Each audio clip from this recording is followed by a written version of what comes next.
Welcome to the Father Heart Gathering. Over the past couple of gatherings, I've been unpacking some of the differences between a faith that is rooted in your identity being a son or a daughter rather than being a sinner or a servant. And honestly, understanding God as Father and yourself as a son or daughter radically changes all of it, not just a few little pieces.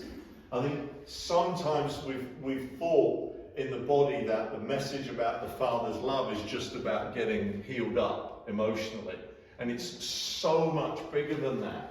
It ought to be the foundation of the whole thing. Not just kind of like one tool in the toolbox that you go to, like, I'm wounded, I need the love of the Father. No, that's true and that's awesome and that happens. And that's kind of the shallow end where most of us begin to discover this. But it's so much more expansive than that. Because it gives you access to things that are almost completely inaccessible from a perspective of sonship or servanthood. In other words, seeing your core identity as a sinner or a servant. Sonship or daughterhood is the key to the gate, so you no longer have to try to climb over the wall. You no longer have to try to climb over the fence. Jeremiah 33:3 says, "Call to me and I will answer you, and I will tell you great and hidden things that you have not known." And other translations speak of things that are great and mighty, difficult, confined and hidden, fenced, incomprehensible, inaccessible, mysterious, wonderful and marvelous, or of secrets that are wondrous, important and remarkable. And I want to talk about one of those secrets. And it's a secret you can't get to except for through sonship and daughterhood. You cannot access it any other way. It doesn't work. And the thing about it is it's so countercultural. It's so counter-religious culture as well. Because what I'm talking about, the secret weapon of sonship or daughterhood is this: contentment. It's contentment. It's contentment. And the ironic thing is, so much of the church believes that we are supposed to be desperate for God. It's the polar opposite of that. Contentment is the opposite of desperation. We're not supposed to be desperate. We're supposed to be filled to overflowing. Now, of course, some people believe that you can't become filled without being desperate first, but that's a lie. That is 100% a lie. You can get to fullness via desperation, but it's a really poor choice of how to get there. Because our Father's not a delinquent parent who will only act once you're in total crisis. He'd way rather help you before you ever get there.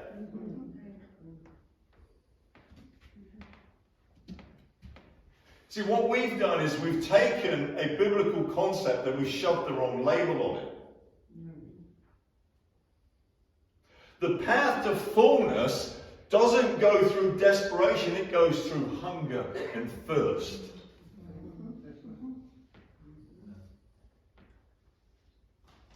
Now, probably most of you, if not all of you, ate at some point today. Did you wait till you were desperate to eat? Or did you just eat when you got a bit hungry?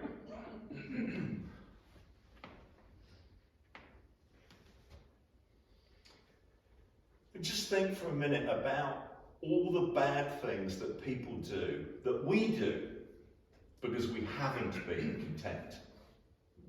The greed, the striving, the self-medicating, the competition, anger. I mean, it would be a long list if you were to look at everything you've done or people around you do, because they're not content.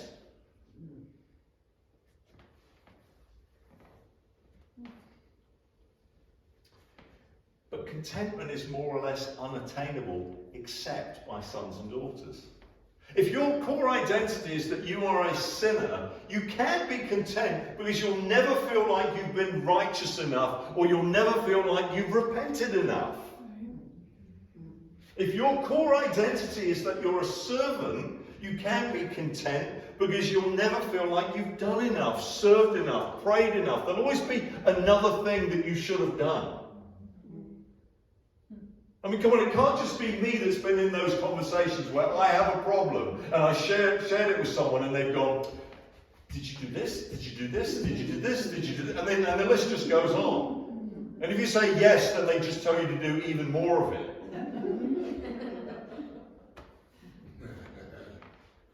And so much of that's rooted in this wrong perspective of God, that the only way to get him to do something is by forcing his hand, by twisting his arm behind his back, because he's reluctant to do good for you unless you somehow force him into it.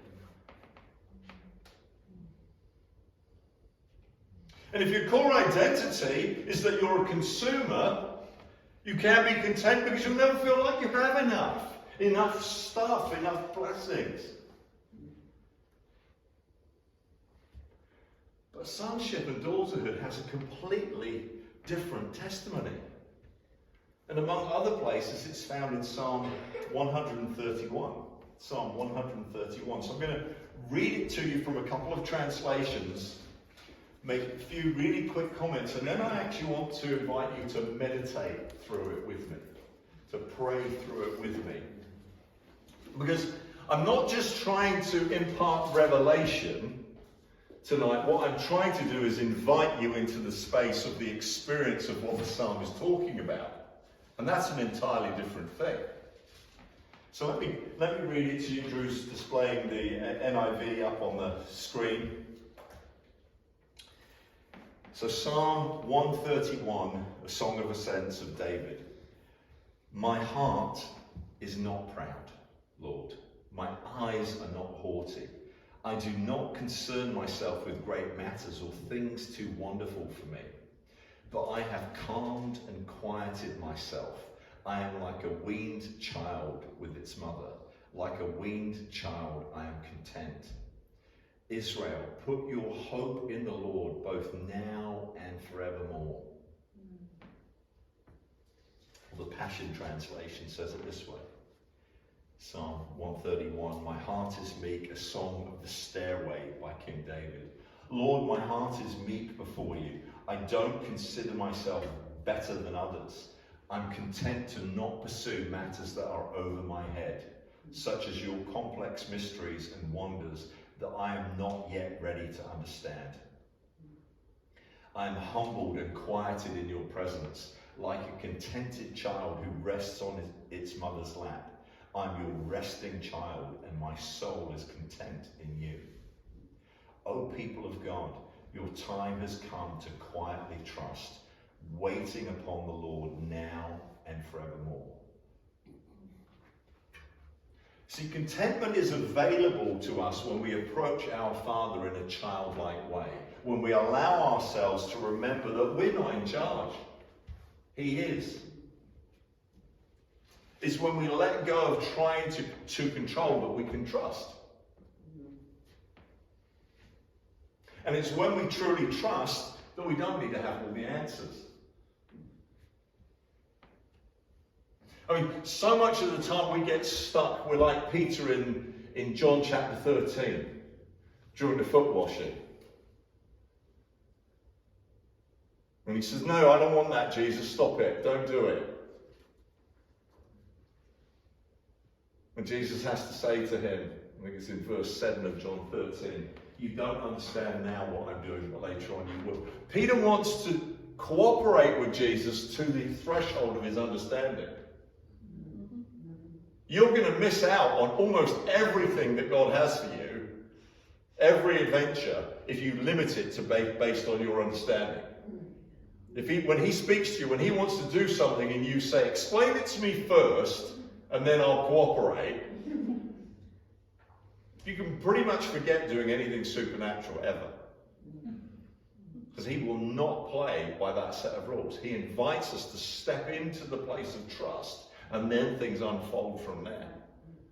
But he's not going to limit himself based on what you understand or the amount of answers to questions that you would like him to provide you with first. It's just not going to happen.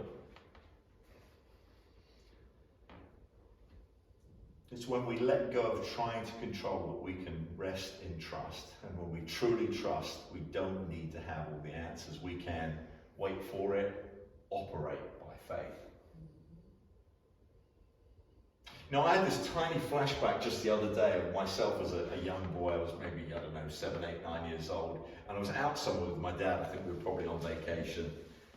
And it hit me that as a little boy, when I was with my dad, I wasn't worried about anything. I wasn't worried about anything. I didn't worry about what we were going to do because I knew he'd have a plan. I didn't worry about where we were going to eat because I knew he was the one who was going to pay for it, not me. I didn't worry about where we were going to sleep because we never once didn't have a place to stay. My head wasn't even thinking about any of those things. And it's that kind of simplicity that our Father is inviting us into. To trust him and to be content. So I'm going to offer a meditation, and I want you to feel free to just sort of take it and run with it. If a question or a thought grabs you, engage with it and linger there. Drink it in, let it go deep. Because like I said, I don't just want to try to share revelation on the psalm. I believe the Father is inviting us into the experience of the psalm. So what I'd encourage you to do is get as comfortable as you can. So if you need to, get up and move around a bit, kick your shoes off, put your feet up on the chair in front, lay on the floor. Just do whatever it takes to get at least a little bit comfortable in the space we've got to work with. So I'm just going to give you a moment to do that. You might want to close your eyes as I'm going through parts of it. Like I said, lay down across some chairs, lay down on the floor, do whatever. It's all good stuff. It's all fair game. There's so much, I think, that actually even just the act of laying down somehow allows that thing that we talk about, right, of truth not having to get to the heart through the head, but being able to be received in the spirit. I don't know why it works that way. It just does. So I'd invite you to do what you can to get comfortable. And then I'm just going to read those verses again and share with you where it takes me in my prayers and in my thoughts. So,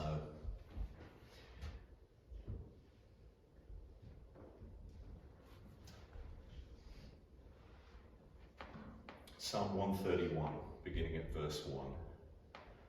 My heart is not proud, Lord. My eyes are not haughty. Father, I come to you not as a leader or a teacher, not even as a servant, but as a child, as your child. I lay aside my pride. I lay aside my arrogance.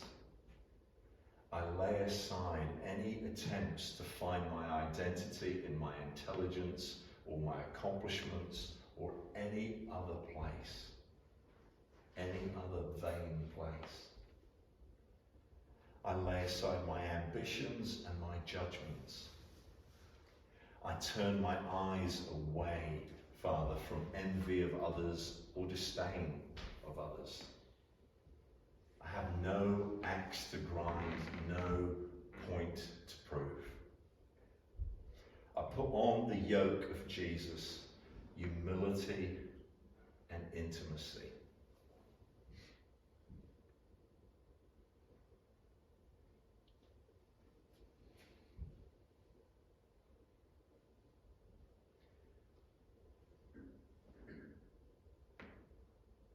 I do not concern myself with great matters or things too wonderful for me. I lay aside my opinions and my conceit. I cease picking fights and looking for arguments. I lay down the need to have an opinion about everything. I lay down the need to be right. I put down the fruit from the tree of knowledge of good and evil. And I ask you to feed me with the fruit from the tree of life.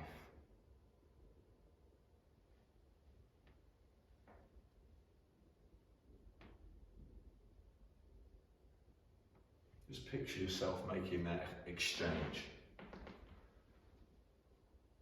It's like the Father's caught you with a bit of the wrong fruit in your hand.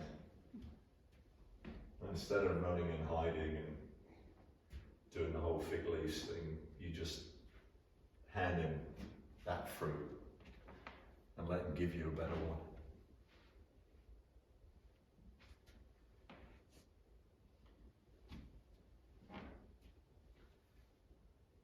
Verse 2. But I have calmed and quieted myself. I allow my soul to come to rest. I speak shalom, peace, be still over my heart, my mind, and my soul.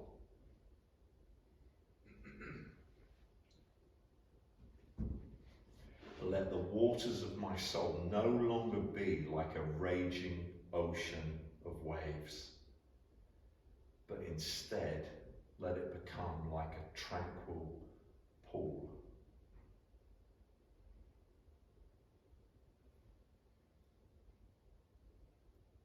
Let my mind and my emotions no longer be racing, but now become peaceful, quiet, and relaxed.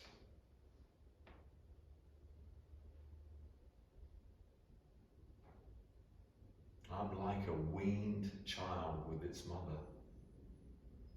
And now I declare with a gratitude of heart, I'm like a well-fed child without a care in the world.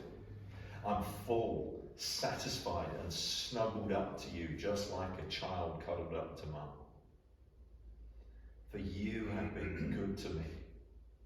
You have blessed me, and you have kept me. You have shown me your smile. You have given me your grace. Father, I just bask in your gaze.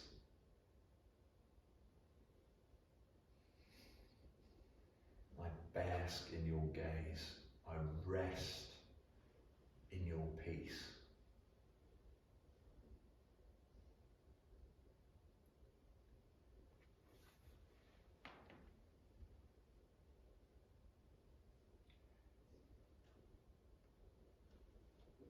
Like a weaned child, I am content. I am content. I am satisfied. My hope is firmly anchored in your love. I say, Father, you are more than enough. Your grace is sufficient. Your pleasures are forevermore, and your love is better than wine. Mary's song has become my song. My soul glorifies the Lord, and my spirit rejoices in God my Saviour, for he has been mindful of the humble state of his servant. From now on, all generations will call me blessed, for the Mighty One has done great things for me. Holy is his name. His mercy extends to those who fear him from generation to generation. He has performed mighty deeds with his arm. He has scattered those who are proud in their inmost thoughts. He has brought down rulers from their thrones, but has lifted up the humble. He has filled the hungry with good things, but has sent the rich away empty. He has helped his servant Israel, remembering to be merciful to Abraham and his descendants forever, just as he promised our ancestors.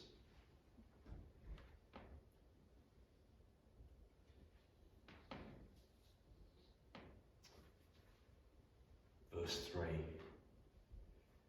Israel, put your hope in the Lord both now and forevermore. Oh, my brothers and my sisters, put your hope in the Lord now and forevermore.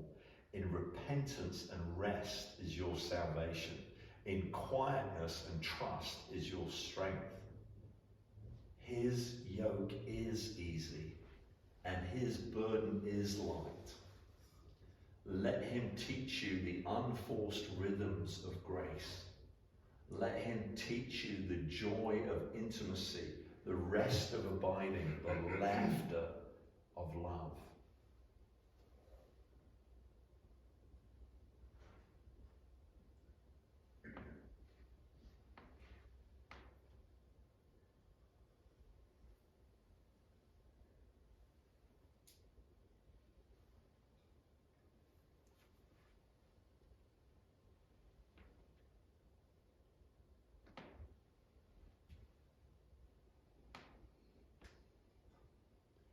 So I want to invite you now, just for the next few minutes, just to continue to sit and drink in the love of the Father.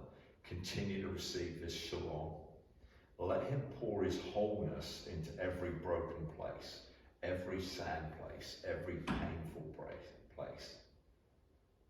And just say to him, whatever you need to say. That just might be, Father, I feel a bit sad right now, would you comfort me? Or there's a bit of pain in my life about here, would you come and touch me there?